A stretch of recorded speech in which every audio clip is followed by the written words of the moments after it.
ची महत्वाची बातमी आपण या क्षणी पाहतोय।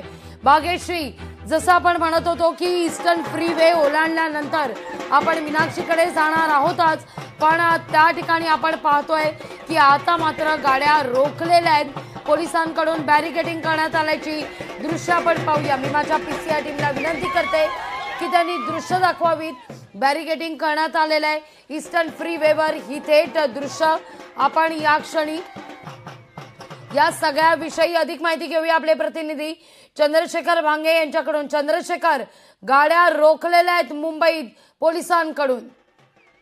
नक्कीच लागवी, खरं तर आपण पाहिलं की मानखूर जवळ जी आहेत पोलिसांची मोठी बॅरिकेडिंग जी आहे ती करण्यात आलेली आहे आणि आपण पाहिलं की पुण्याच्या दिशेने लाखो मराठे जे आहेत वेगवेगळ्या गाड्यातून मुंबईच्या दिशेने काही मराठे पोहोचलेले आहेत, परंतु मानखूर जवळ जे आहेत या सगळ्या गाड्या अडवलेल्या आहेत आणि त्याच ठिकाणी आपण पाहिलं तर काही मराठा बांधव जे आहेत त्या ठिकाणी सगळ्या ठिकाणी आपल्याला त्या ठिकाणी नृत्य करताना दिसत, सरकारचा निषेध करताना दिसत आहेत। एकंदरीत मनोज जरांगे पाटलांच्या या सगळ्या आंदोलनाला राज्यभरातून मोठा प्रतिसाद मिळत आहे। लाखोच्या संख्येने मराठा बांधव पोहोचत आहेत, काही मराठा बांधव रस्त्यामध्ये आहेत, परंतु मानखूर जवळ आपण पाहिलं तर पोलीस जे आहेत या सगळ्या गाड्या अडवलेल्या आहेत। खरं तर पोलिसांना मराठा बांधव विनंती करत आहेत की आम्हाला पुढे जाऊ द्या, आम्हाला आंदोलनात सहभागी होऊ द्या, परंतु आपण पाहिलं की त्या ठिकाणी त्यांच्या गाड्या अडवण्यात